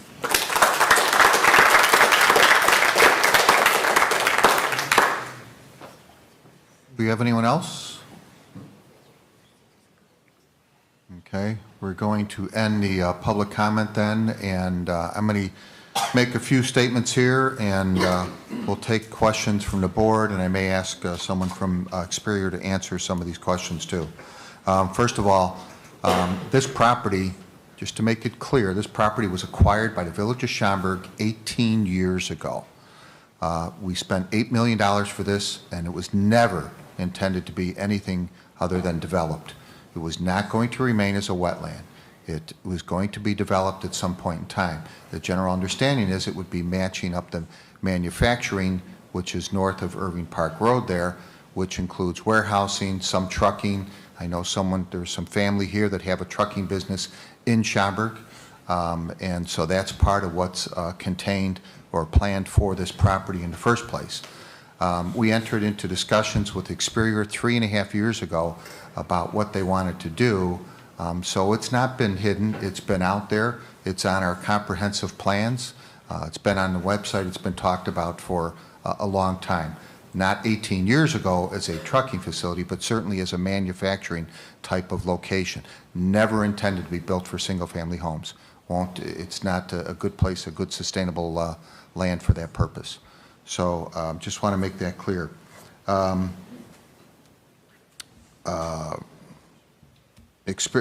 me tackle a couple of the questions here, and I may ask Experior to answer some of them. Someone talked about the facility itself. My understanding is it's a private facility. It requires carding in order to enter, or key codes, as it's referred to, because they're in the individuals using that parking lot will be contractual with Experior to use it. So there's nobody that's just going to come in off the road and park in that location. We've already been assured by Experior that no one will be idling. You're going to get probably 5 minutes or so while someone gets in, they park, and they shut off all their stuff, but there's no long-term idling taking place. And by state code, that's not allowed anyways. So there's no issue with that. Someone mentioned sleeping in cabs. The intent is not to have anybody sleeping in cabs. We have to be dependent upon Experior to do that, to be out there and patrol. They will have their own security, and we'll be able to call on Schaumburg security to be able to assist them, but there will be no sleeping in cabs, and Experior staff or policing will manage the parking lot and that. Underground tanks, these tanks that they're putting in are not the tanks that when I was around as a kid. They're not tanks that were put in the ground 50 years ago. These are tanks that tend to be fiberglass, even in some cases carbon fiber. They're secured in the ground by EPA law. They have to put monitors into the ground that they can monitor to ensure that there's no leak and that will be detected by this type of equipment. It's a requirement by Illinois EPA and the federal EPA. So that has to be there to try and protect underground aquifers. Rodenberg Road. Rodenberg Road will not be used by this facility to go south on Rodenberg Road. They'll go from the entrance up to Irving Park Road, but not south. It's not allowed. There will be signage and enforcement run by Schaumburg Police if necessary in order to make sure that doesn't happen. There is a lot of stuff that comes out of Roselle, out of Office Central that comes up, and I'm not just talking about, someone mentioned FedEx trucks that come up there. I'm sure they do on occasion. They're not supposed to. That's up to Roselle to enforce that. There's laws there that are posted saying no trucks over a certain weight. They're allowing that. That's an issue you need to take up with Roselle to ensure that that doesn't happen. And if it's FedEx trucks that are located in Schaumburg, ticket them. You know, that's what it's there for. So there's no trucks to be turning onto Roselle Road going south. Someone mentioned about some of the trucks will probably not take 390. They may take through some regular Schaumburg roads. I'm sure there will be. We don't anticipate that being a lot of them. Part of what the truckers are going to be looking for is being able to do fast deliveries. So some of them will be wanting to use 390. Some will use probably some local roads. Yes, we do anticipate that. They may go east, they may go west on Irving Park, for all we know. Hazmats, we've been assured that they do not support having any trucks there with hazmat materials. They are not supposed to be there. Are we going to be inspecting inside every truck? No, we are not, but we are going to be dependent upon that they will be not hazmat materials. The concept here is that they will be parking the trucks generally overnight and then using them for deliveries the following days. So not necessarily that there would be any kind of long-term storage there. Problems, someone mentioned if they have any problems, who do they call? It's Schaumburg, it'll be Schaumburg property, and therefore Schaumburg can be called. We'll see if there's a number. I don't know yet. If there's a number, set up Experior, which would be the appropriate way, is start there, give them a call and say, hey, I got a truck that's been out here idling for 20 minutes. Can you go take a look at it? That would be the quickest and fastest way. If they're not complacent, then you notify the Village of Schaumburg or the police department and let them come and deal with it. Flooding, extensive, not tens of thousands, hundreds of thousands of dollars are being spent to alleviate the flooding condition that exists out there now. We've had Roselle, extensive conversations with Roselle about ensuring that the flooding that goes underneath the tracks into Roselle will be corrected with all of this work. This is the time to do it, and this is when it's going to be done. And MWRD has to approve all the plans. They will help ensure that the flooding is not going and affecting anyone, certainly in Roselle or anywhere else. So that will be addressed there.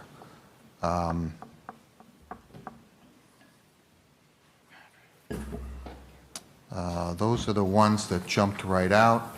I'm going to turn it over and see what kind of questions staff may have, what the rest of the board may have. And then we'll see if there's questions that we need to present to Experior. So I'll take any questions from the board first, or comments. Anyone want to comment or anything? No? All right. Well, then I'm going to ask someone from Experior to come up. I want to just cover a couple of points here, make sure I'm speaking correctly. I assume you to be Charles Smith? I am. Okay, so I'm going to ask the same thing of you that I've asked of the other residents that were here, to keep your answers short. Okay, we're not here for Will do. 4 I think I'm the one that kind of led the thing to 4-hour meeting. Yes, okay. So, correct me if I'm wrong, the issue of no idling, other than the regulatory 5 or 10 minutes, whatever it is that they allow by regulations, it's a short period of time for regulations. Is that correct? That's correct. Okay. No sleeping in cabs? No sleeping in cabs. Okay.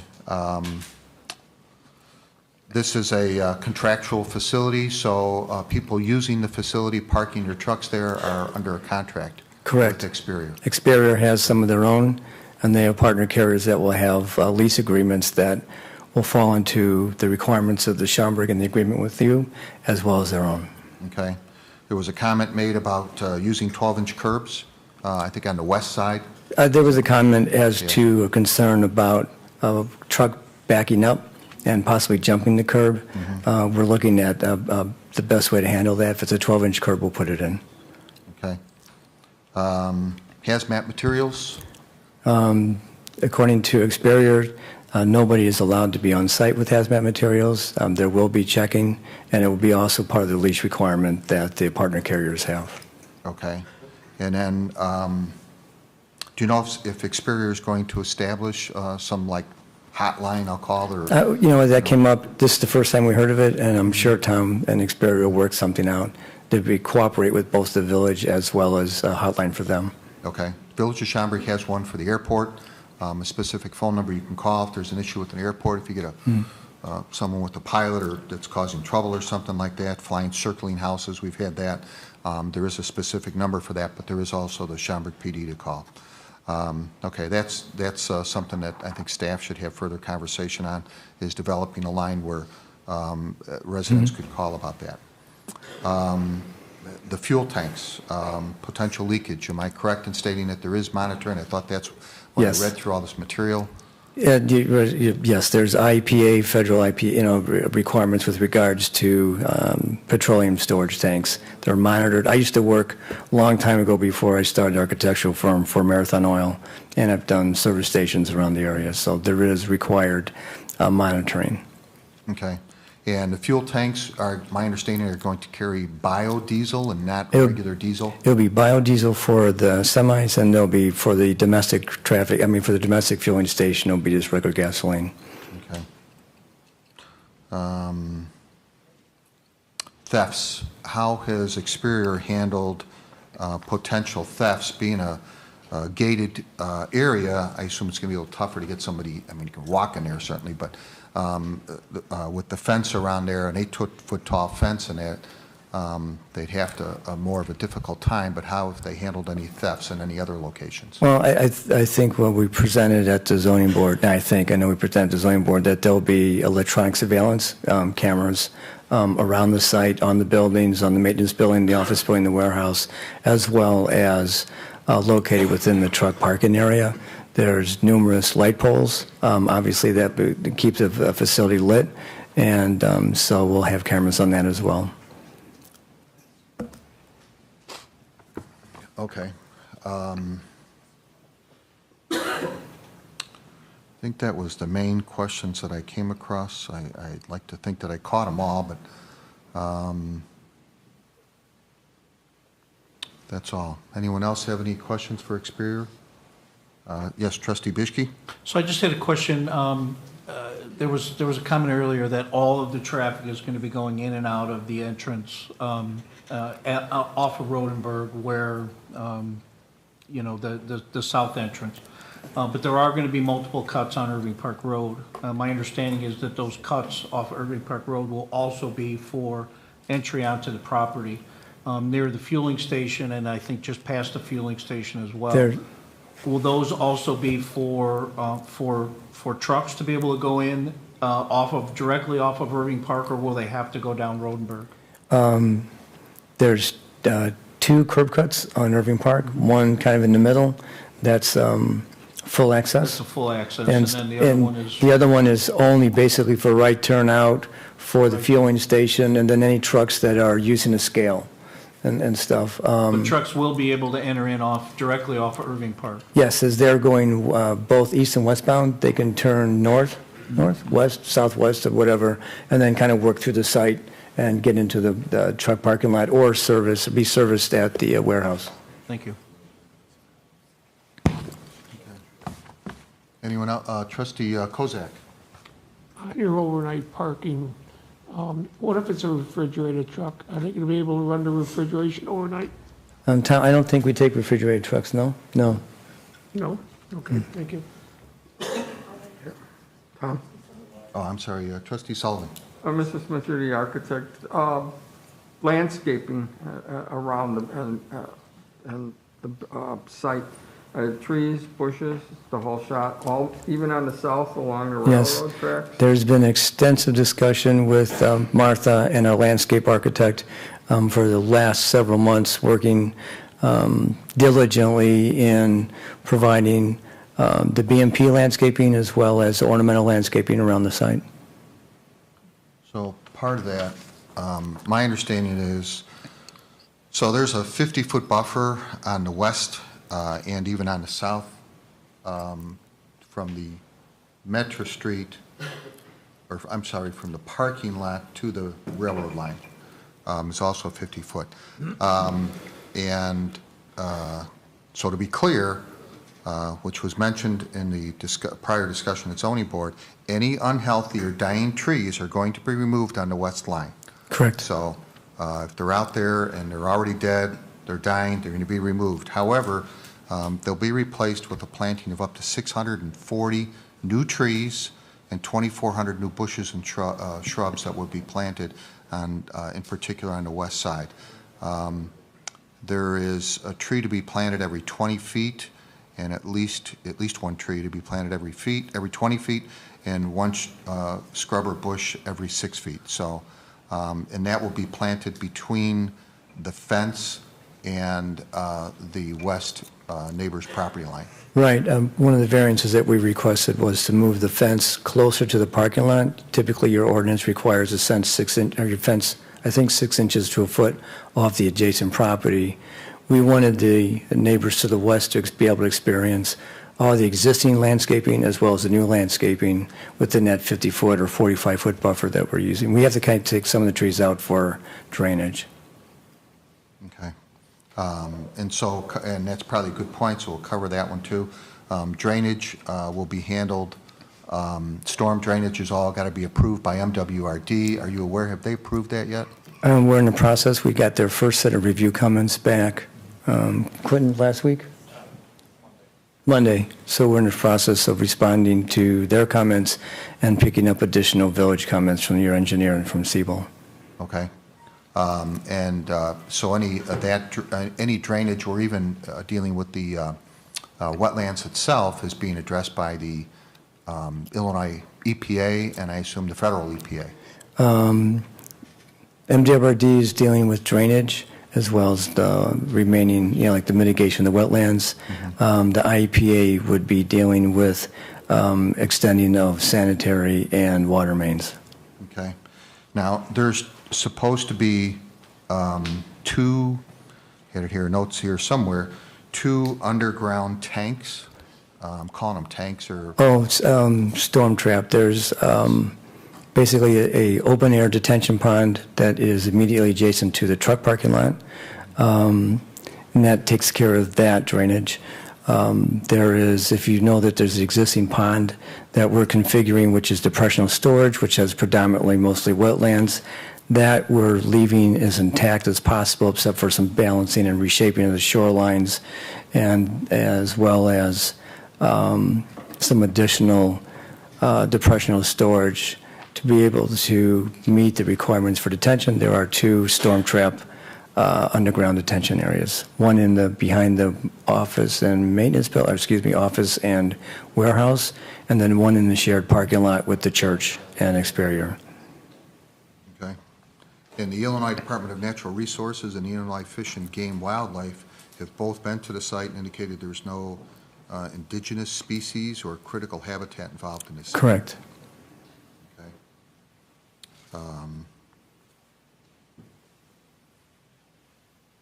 Would you confirm the hours of operation?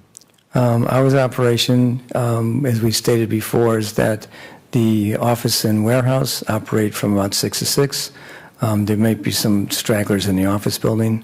The maintenance building operates about the same as well for predominantly Experior trucks as well as partner carriers. The truck parking lot is open 24/7. However, this primary we believe that its primary access would be in the hours of early, between maybe 6 to 9 in the morning and 4 to maybe 8 in the evening. You will get some stragglers in, obviously, because most of the parking lot is for over-the-road haulers that will be off-site for a period of 5 to 10 days.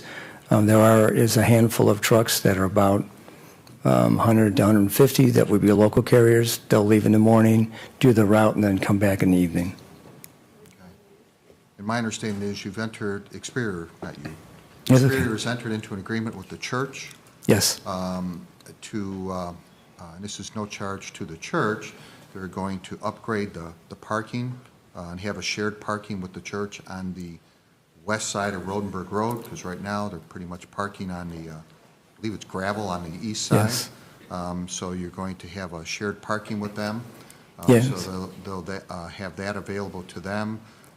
You're taking care of upgrading the parking lot, providing lighting, paying for the electric, snow plowing, and any other church maintenance? Correct. Okay. That's all being done by Experior? All done by Experior. Okay.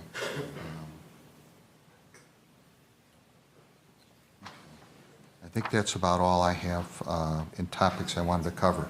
One last question, anyone else? Trustee Dunham. Could you talk a little bit more about the wetlands and what you're doing? Okay, thank you. I think almost a year ago, we have purchased, we are under contract for 30 wetland credits at an accredited and certified bank by the Army Corps of Engineers. And we'll close on that contract once we get all the approvals and everything from MVRD.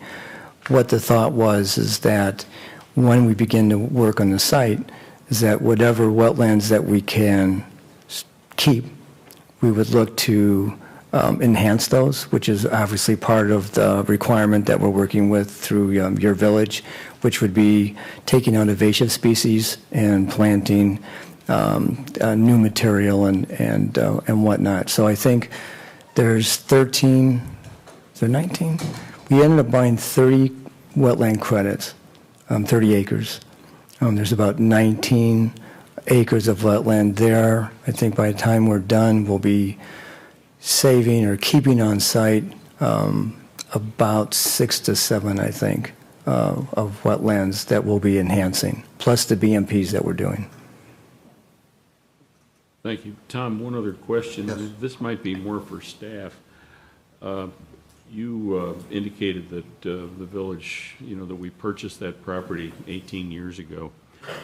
And I know it's been on the market for quite some time. Can anyone from staff tell me how many proposals that we've had on that property, and were any of them for single-family homes? Because that seems to have been a thread that ran through some of the comments tonight concerning single-family homes and so forth, and you very rightly indicated that the property was not, not appropriate for single-family homes. But I'm just curious as to how many, if any, other proposals that were received for that type of development. Yes, there was. Okay, I asked the question of staff, ma'am. Okay.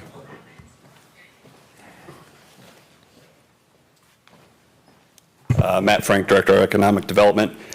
So when we hired a broker, we went out and sought proposals. So we ended up getting 3 back in 2017, 2018. We brought those to the village board for evaluation. Experior had the best proposal, and so we've been negotiating with them since then. We've had a few contacts here and there, but the 3 were all industrial.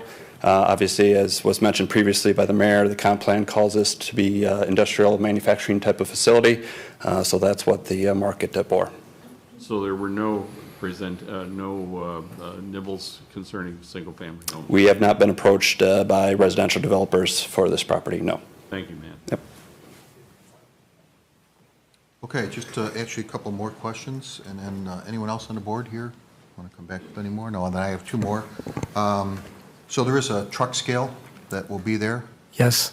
Okay, so that is, I know it's in here in a minute saying that the Schaumburg Police Department can use it. We'll have so- access to it. Yeah, so they'll have access to be able to weigh trucks to ensure that there's not overweight trucks Correct. using the roads. Yeah, anytime they need it. Okay. Is that also used by Experior, or can a No, it's all- individual who's got a truck wants to check and make sure they're not? No, it's basically used for Experior and partner carriers. Okay. And Schaumburg's Police Department. Okay. And my other question,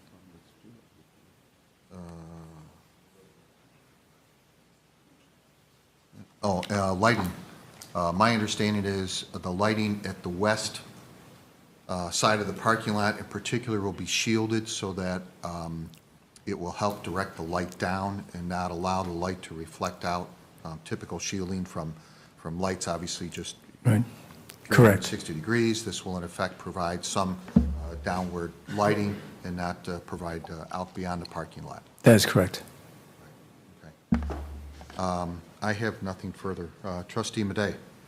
Yeah, my understanding was that this property, previous owners were farmers, and when we purchased the land, I don't know if staff has the numbers to refresh my memory here, how much did we invest to clean up the land that was a good possibility of contaminating the aquifer at that point if it was left? Does anybody remember how much we spent? I'm not aware. My best recollection of that, Trustee Madej, is that we did receive some IEPA grants from the state of Illinois. Those were grants that will be required to be repaid upon the development or sale of the property.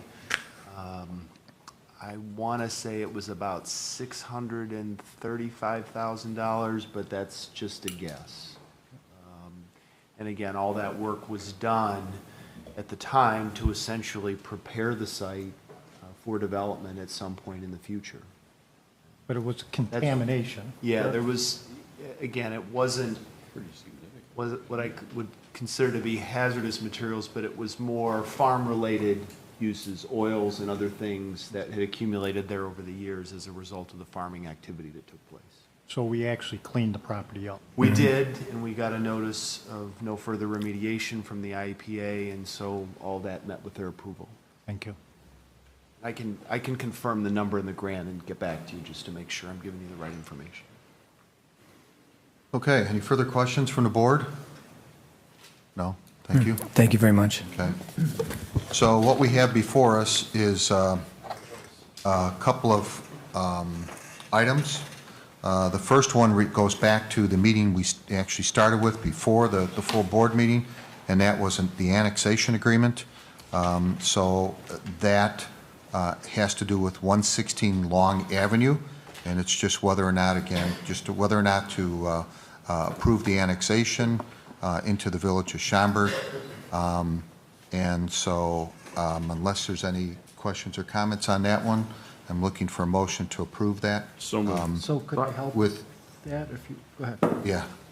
Ordinance number 22-029. So if I could, the appropriate motion to deal with A and B would be, the motion would be to accept the recommendation from the Zoning Board of Appeals, waive the first reading, and adopt as ordinance number 22-029, granting an annexation and rezoning from A, agricultural, to M1, manufacturing, for Experior Transport LLC, 116 Long Avenue. So moved. Second. So motion and a second. Will the clerk please call the roll? Trustee Kozak. Aye. Trustee Clare. Aye. Trustee Sullivan. Aye. Trustee Dunham. Aye. Trustee Madej. Aye. Trustee Vishki. Aye. 6 ayes, no nays, motion carries. The next item is a recommendation from the zoning board to the village board to approve a plat of consolidation, a rezone from agricultural to manufacturing, plat of dedication, plat of easement, site plan approval, special uses for a type C gas station and a type C restaurant, drive-through, motor freight terminal, semi-truck and trailer sales and repair facilities. Variations include landscaping, parking setback, sign, and fence for Experior Transport at 1001 West Irving Park Road. There is an ordinance to go with that. Do we take them separate or take them? No, I think we can do it the same way. The motion would be to accept the recommendation from the Zoning Board of Appeals, waive first reading, and adopt as ordinance number 22-030,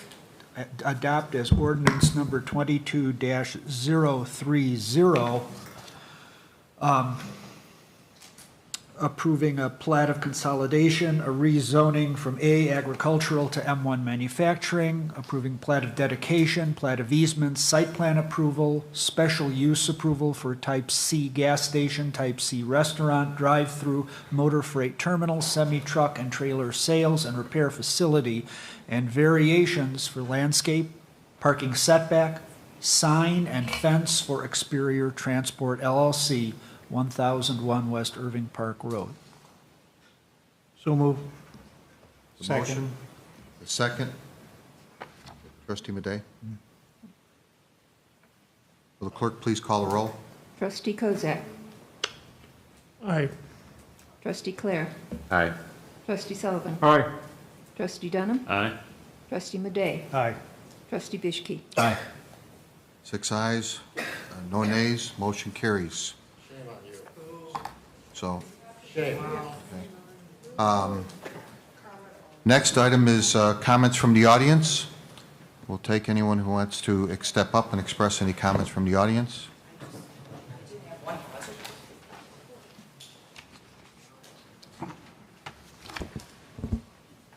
What is your role in Experior?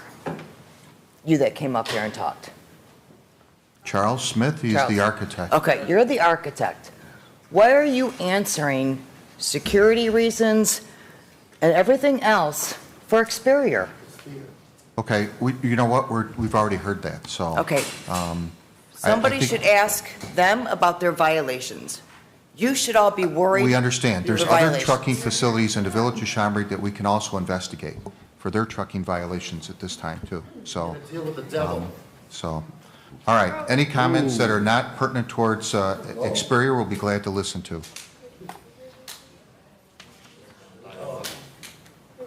Not pertinent towards Experior.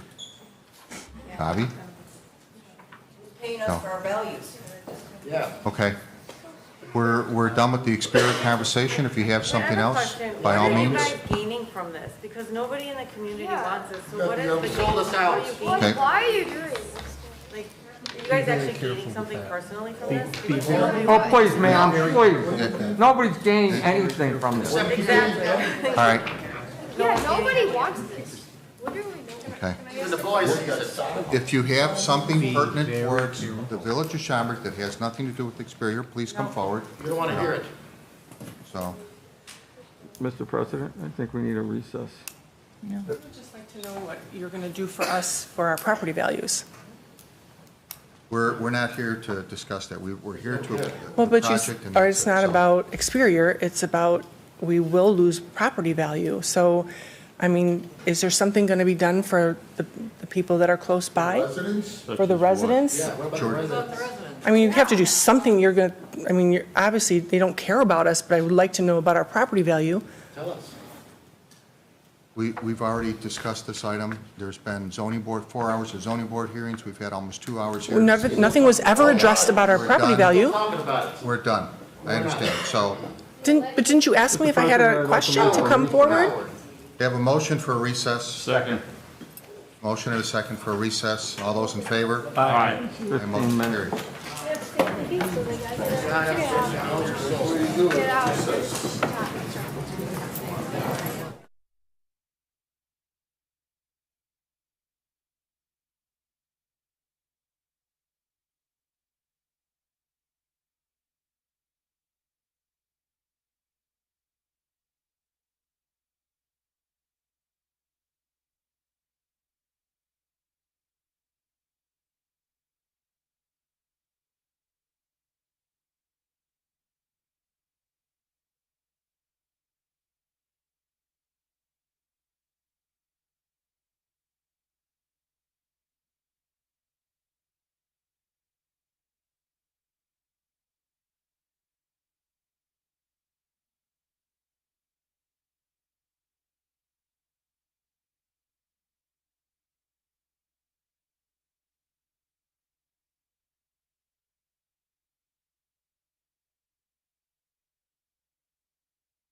Have a seat.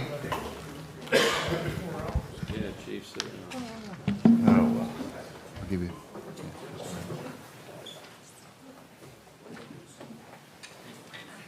All right, can you call the meeting of the Schaumburg Village Board back to order from the recess? It's 9 o'clock.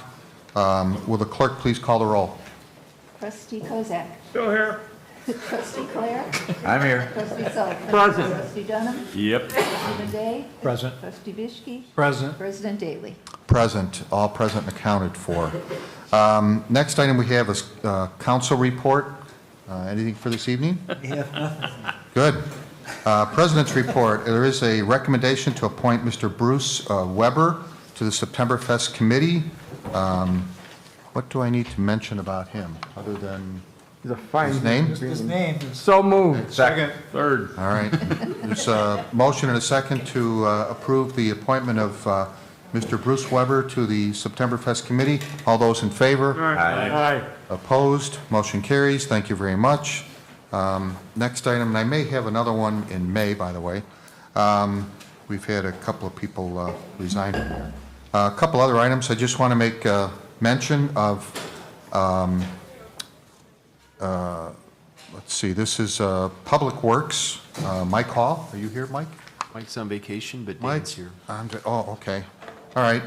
American Public Works Association apparently is congratulating the Village of Schaumburg on the implementation of the asset management, an award winner for the year 2022. So we want to say thank you very much. I'm sure when you get the plaque, if you haven't got it already, it'll be very nice and something to be proud of and put up in the Public Works building. Thank you very much. We'll be picking it up in April from Charlotte. Oh, okay. So you're going to the, is it City Works that's the, I'm not sorry, City Works. So it is the association that you're having, what, an annual conference? That's correct. It's the National APWA Conference. Okay, great.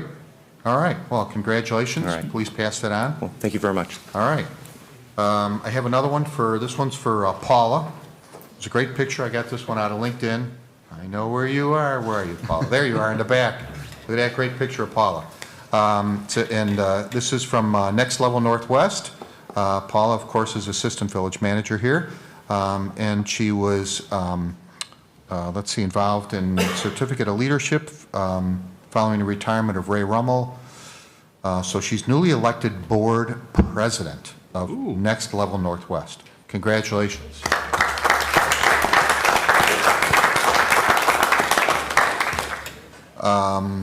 This one came from Arbor Day Foundation to the Village of Schaumburg, and we received a Tree City USA Growth Award by the foundation to honor our commitment to effective urban forestation. It goes on, it's kind of lengthy, it talks about different things, but anyway, we're one of the Tree City USAs, which we have been in the past and continue to be part of. The foundation was founded in 1972, so there's a lot going on there, and so we earned a distinction of Tree City USA Growth Award from the foundation, so very good. Thank you. Okay, and this one, what is this one? Oh, this one is, this is pretty tough. This is to the Schaumburg Fire Department, Station 51, for care and to help when someone's, I won't give the name, someone's mother died on December 6th at the house, and just wanted to say a deep thank you. It also shows, and I can show you this, also shows who it was, and apparently we responded in all the care. Quite a few staff members that were there to try and provide assistance, and unfortunately the individual passed away. So 91 years old, I think. So thank you very much for that.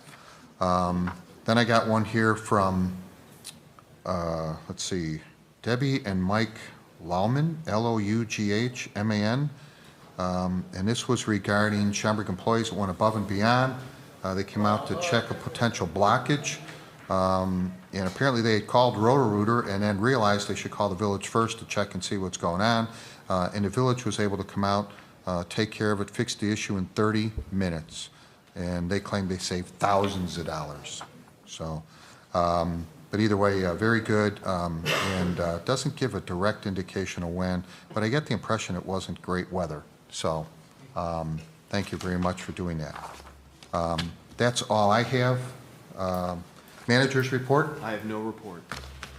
New business, unfinished business? None. Trustee comments, mentions?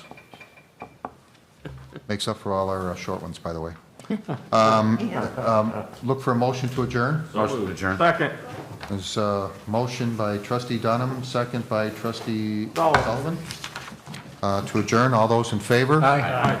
Aye, motion carries. Thank you very much.